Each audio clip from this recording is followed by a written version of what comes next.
ತೀರ್ಥಕ್ಷೇತ್ರಗಳ ನದಿಗಳ ಹತ್ರ ಪುಣ್ಯಕ್ಷೇತ್ರಗಳ ನದಿಗಳ ಬಳಿ ಯಾವ ರೀತಿ ಸ್ವಚ್ಛತೆ ಆಗಬೇಕು, ಈ ನಿರ್ಧಾರದ ಬಗ್ಗೆ ಯಾವ ರೀತಿ ಚರ್ಚೆ ಮಾಡಬಹುದು ಅನ್ನುವಂಥ ಪವರ್ಫುಲ್ ಚರ್ಚೆ ನಡೀತಾ ಇದೆ. ನಾನು ಭಾನುಪ್ರಕಾಶ್ ಶರ್ಮಾ ಗುರುಗಳ ಹತ್ರ ಮಾತನಾಡ್ತೀನಿ. ಗುರುಗಳೇ, ಒಂದು ಆಚರಣೆ, ಒಂದು ಸಂಪ್ರದಾಯ ನಡ್ಕೊಂಡು ಬಂದ್ಬಿಟ್ಟಿದೆ.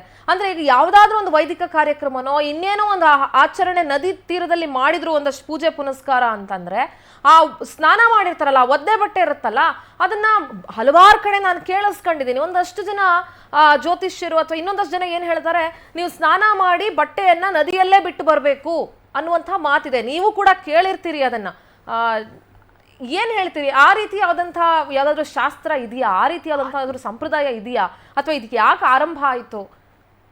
ಅಮ್ಮ, ಇದೇನಾಯ್ತು ಅಂದ್ರೆ, ಹಿಂದೆ ಯಾರೋ ಒಬ್ರು ಮಾಧ್ಯಮದಲ್ಲಿ 10 ವರ್ಷದ ಹಿಂದೆ ನದಿಯಲ್ಲಿ ಹೋಗಿ ಸ್ನಾನ ಮಾಡಿ ಬಟ್ಟೆ ಬಿಚ್ಚಿ ನೀವು ಅದರ ಸ್ನಾನ ಮಾಡಿದ್ರೆ ಅದೆಲ್ಲ ದೋಷ ನಿವಾರಣೆ ಆಗುತ್ತೆ ಅಂತ ಒಬ್ರು ಯಾರೋ ಹೇಳ್ಬಿಟ್ಟಿದ್ರು. ಅದನ್ನ ಈಗ ಎಲ್ಲರೂ ಸಹಿತ ಆಚರಣೆಗೆ ಇಟ್ಕೊಂಡ್ ಬಿಟ್ಟಿದ್ದಾರೆ. ಅದನ್ನ ತಪ್ಸಕ್ಕೆ ನಾನು 10 ವರ್ಷದಿಂದ ಶ್ರೀರಂಗಪಟ್ಟಣದಲ್ಲಿ ಹೋರಾಟ ಮಾಡ್ತಾನೇ ಇದ್ದೀನಿ. ನಾನುವೇ ಯಾರು ಸಹಿತ ಈಗ ನಮ್ಮನೆಗೂ ಬರ್ತಾರೆ, ಹೊಳೆ ಹತ್ರ ಬರ್ತಾರೆ, ಅಲ್ಲೆಲ್ಲ ಬೋರ್ಡ್ಗಳು ಹಾಕಿದ್ದೀನಿ, ಡಬ್ಬಗಳು ಇಟ್ಟಿದ್ವಿ.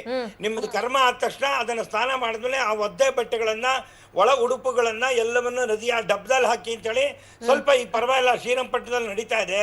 ಆದರೂ ಸಹ ಇಷ್ಟೆಲ್ಲ ಮಾಡಿದ್ರು ನಾವು 6 ತಿಂಗಳಿಗೆ ಒಂದ್ಸಲ ತಗೊಂಡ್ರೆ 3 ತಿಂಗಳಿಗೆ 2-3 ಟ್ರ್ಯಾಕ್ಟರ್ ಬಟ್ಟೆಗಳು ನದಿಯಲ್ಲಿ ಇರ್ತವೆ. ನದಿಯಲ್ಲಿ ಈಗ ಬಂದ್ ಬೇಸಿಗೆ ಕಾಲದಲ್ಲಿ ನೋಡಿದ್ರೆ ಹುಳ ಬರ್ತಾ ಇರುತ್ತೆ.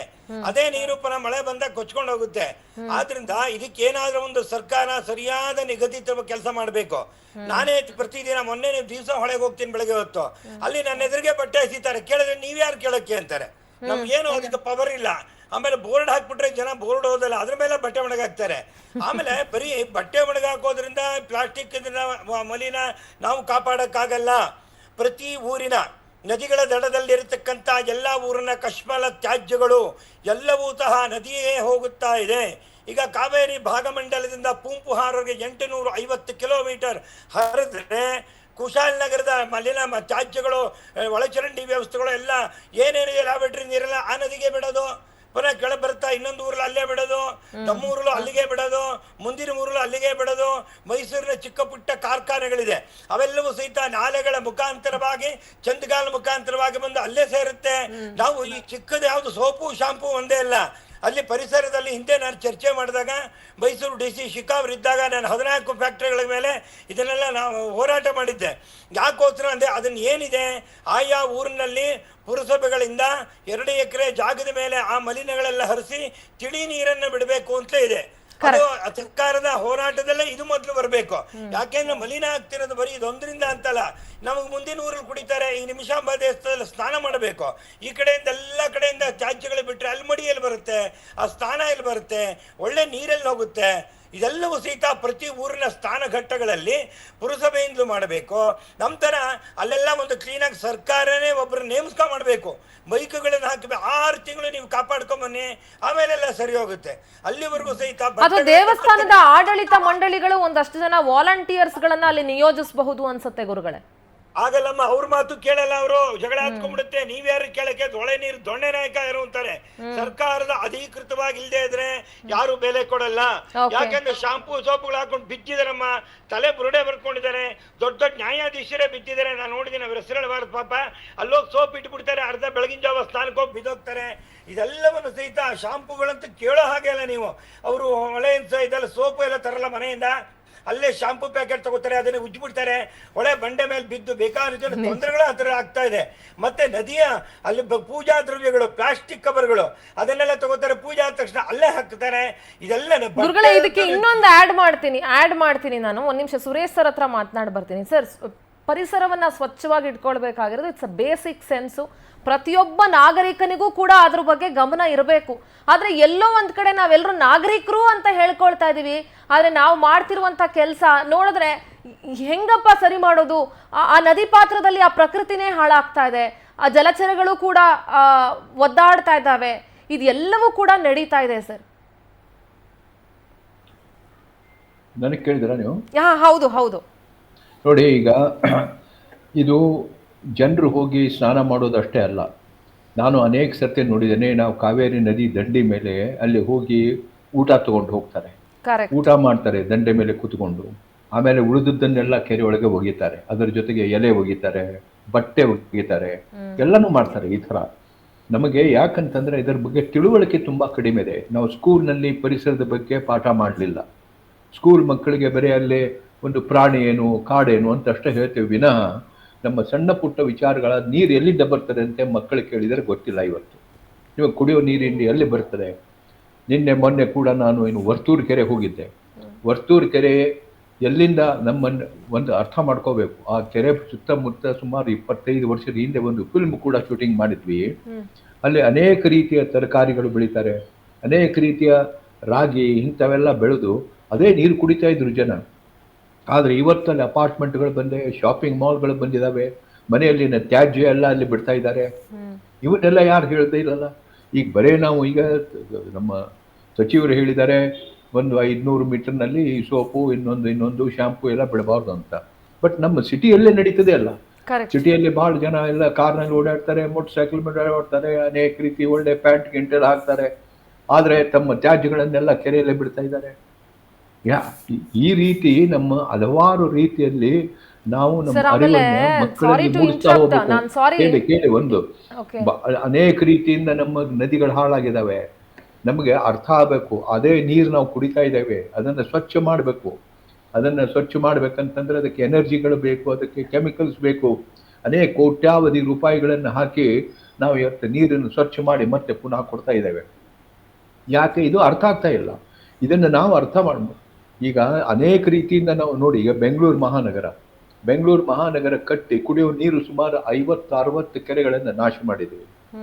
ಒಂದು ಯಾಕಂತಂದ್ರೆ ಕೆರೆಗಳ ಸುತ್ತಮುತ್ತ ನಾವು ಇವತ್ತು ಶಾಪಿಂಗ್ ಮಾಲ್ ಕಟ್ಟಿದ್ದೇವೆ, ಸುತ್ತಮುತ್ತ ಮನೆಗಳನ್ನು ಕಟ್ಟಿದ್ದೇವೆ.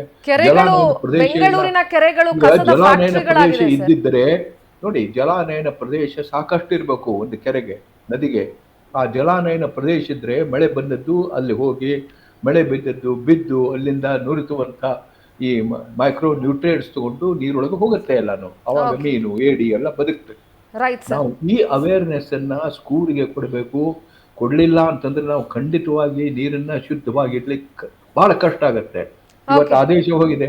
ಆದೇಶ ಎಷ್ಟು ಜನ ಈಗ ದೇವಸ್ಥಾನದ ಬಗ್ಗೆ ನಮ್ಮ ಇವರು ಅರ್ಚಕರು ಚೆನ್ನಾಗಿ ಮಾತಾಡಿದ್ರು. ಆದ್ರೆ ನೀವು ಎಷ್ಟೋ ದೇವಸ್ಥಾನ ಸುತ್ತಮುತ್ತ ಇರುವಂತಹ ನದಿ ಮತ್ತೆ ಕೆರೆಗಳನ್ನು ನೋಡಿ, ಅಲ್ಲಿ ಎಷ್ಟೋ ಭಕ್ತರು ಬರ್ತಾರೆ.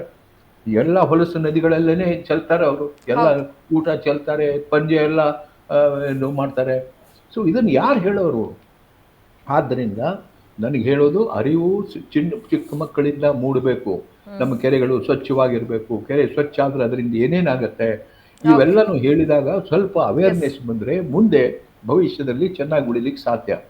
ನಮಗೆ ನೀರಿಂದ ನೋಡಿ, ಕುಡಿಲಿಕ್ಕೆ ನೀರಿನ ಇವತ್ತು 7 ಕೋಟಿ ಜನ ನಮ್ಮ ಕರ್ನಾಟಕದಲ್ಲಿ ಇದ್ದೇವೆ.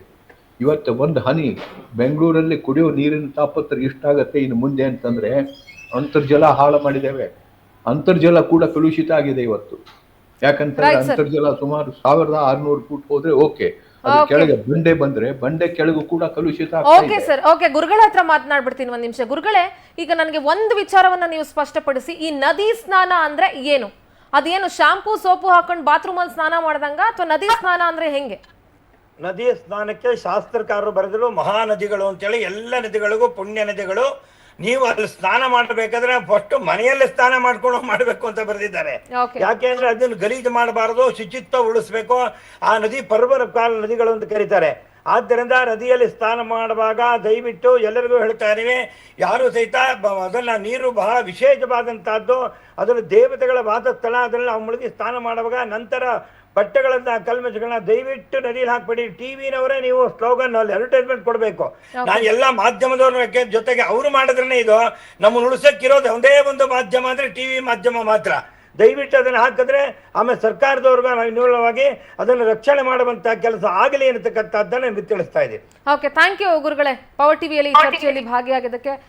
Suresh sir, thank you so much. ನಿಮ್ಮ ಸಾಕಷ್ಟು ವಿಚಾರಗಳನ್ನ ನಮ್ಮ ಜೊತೆಗೆ ಶೇರ್ ಮಾಡಿದ್ರಿ. Thanks a lot. ಒಟ್ಟಾರೆಯಾಗಿ ಪರಿಸರವನ್ನ ಕಾಪಾಡಬೇಕು ಅನ್ನೋದು ಇದೆಲ್ಲದರ ಉದ್ದೇಶ, ಚರ್ಚೆಯ ಉದ್ದೇಶ, ಪವರ್ ಟಿವಿಯ ಹೋರಾಟದ ಉದ್ದೇಶ, ಅಥವಾ ಸರ್ಕಾರ ಏನು ಆದೇಶ ಹೊರಡಿಸಿದ, ಈಶ್ವರ್ ಖಂಡ್ರೆ ಅವರು ಏನು ಆದೇಶ ಹೊರಡಿಸಿದ್ದಾರೆ, ಅದರ ಉದ್ದೇಶ ಪರಿಸರವನ್ನ, ನದಿ ನೀರುಗಳನ್ನ ಸ್ವಚ್ಛವಾಗಿ ಇಟ್ಕೊಳ್ಬೇಕು ಅನ್ನುವಂಥದ್ದು. ಇದ್ರ ಬಗ್ಗೆ ಪರಾವಿರೋಧ ಚರ್ಚೆ ಮಾಡೋರು ಕೂಡ ಇದ್ದಾರೆ. ಇದು ಪರಾವಿರೋಧ ಏನು, ಶಾಂಪೂ ಸೋಪು ಹಾಕದ್ ನಿಲ್ಲಿಸ್ಬಿಟ್ರೆ ನದಿ ನೀರು ಸ್ವಚ್ಛ ಆಗ್ಬಿಡುತ್ತಾ ಅಂತಲ್ಲ.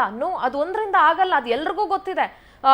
ಕೈಗಾರಿಕಾ ಪ್ರದೇಶಗಳಿಂದ ಅಥವಾ ಫ್ಯಾಕ್ಟ್ರಿಗಳಿಂದ ಬರುವಂತಹ ತ್ಯಾಜ್ಯದ ನೀರು ಕೂಡ ನದಿ ಸೇರೋದು ಕೂಡ ಅದನ್ನು ನಿಲ್ಲಿಸಬೇಕು. ಬೇರೆ ಬೇರೆ ವಿಚಾರಗಳಿದ್ದಾವೆ. ಅದೆಲ್ಲವನ್ನು ಕೂಡ ಹಂತ ಹಂತವಾಗಿ ಸರ್ಕಾರ ಅದನ್ನ ಗಮನಿಸ್ಕೊಂಡು ಅದಕ್ಕೆ ಒಂದು ಆ ಇಲಾಖೆ ಅದರ ಜವಾಬ್ದಾರಿಯನ್ನ ಹೊತ್ಕೊಂಡು ಏನ್ ಮಾಡಬೇಕು ಏನ್ ಬಿಡಬೇಕು ಅನ್ನೋದನ್ನ ಯೋಚನೆ ಮಾಡಬೇಕಾಗತ್ತೆ. ಸದ್ಯಕ್ಕೆ ಈಶ್ವರ್ ಖಂಡ್ರೆ ಅವರು ತೆಗೆದುಕೊಂಡಿರುವಂತಹ ಈ ನಿರ್ಧಾರ ಇದೆಯಲ್ಲ, ಇದು ನಿಜಕ್ಕೂ ಸ್ವಾಗತಾರ್ಹ ನಿರ್ಧಾರ. ಇದರಲ್ಲಿ ಯಾವುದೇ ಎರಡು ಮಾತಿಲ್ಲ. ದಯಮಾಡಿ ಭಕ್ತರು ನದಿ ನೀರಲ್ಲಿ ಸ್ನಾನ ಮಾಡುವಂತಹ ನೆಪದಲ್ಲಿ ಶಾಂಪೂ, ಸೋಪು, ನಿಮ್ಮ ಇನ್ನರ್ ವೇರ್ಗಳು, ಬಟ್ಟೆಗಳು ಎಲ್ಲವನ್ನ ಅಲ್ಲೇ ಬಿಟ್ಟು ಉಗಿತೀರಿ, ಎಷ್ಟೋ ಜನ ಸ್ಪ್ಲಿಟ್ ಮಾಡ್ತೀರಿ ಅಲ್ಲೇನೆ, ಜೊತೆಗೆ ಅಲ್ಲೇ ಡ್ರಿಂಕ್ಸ್ ಮಾಡ್ತೀರಿ, ಊಟ ಮಾಡ್ತೀರಿ, ವೇಸ್ಟ್ ಊಟನೆಲ್ಲ ತಗೊಂಡೋಗಿ ಅಲ್ಲೇ ಬಿಸಾಕ್ತೀರಿ. ನದಿ ನೀರಿಗೂ ಅದ್ರ ಒಳಗಿರುವಂಥ ಒಂದಷ್ಟು ಜೀವಗಳಿಗೂ ಬೆಲೆ ಇದೆ ಅಲ್ಲ, ಅದಕ್ಕೆ ವ್ಯಾಲ್ಯೂ ಮಾಡೋಣ, ನಮ್ಮ ಪರಿಸರವನ್ನು ಸ್ವಚ್ಛವಾಗಿ ಇಟ್ಕೊಳ್ಳೋಣ, ಜೊತೆಗೆ ನಮ್ಮ ನದಿಗಳನ್ನು, ರಾಜ್ಯದ ನದಿಗಳನ್ನು ಸ್ವಚ್ಛವಾಗಿ ಇಟ್ಕೊಳ್ಳೋದಕ್ಕೆ ಪ್ರಯತ್ನ ಪಡೋಣ ಅಂತ ಹೇಳ್ತಾ ಈ ಕಾರ್ಯಕ್ರಮ ನನಗೆ ಮುಗಿಸ್ತಾ ಇದ್ದೀನಿ. ನೋಡ್ತಾ ಇರಿ ಪವರ್ ಟಿವಿ, ಇದು ನಿಮ್ಮ ಶಕ್ತಿ.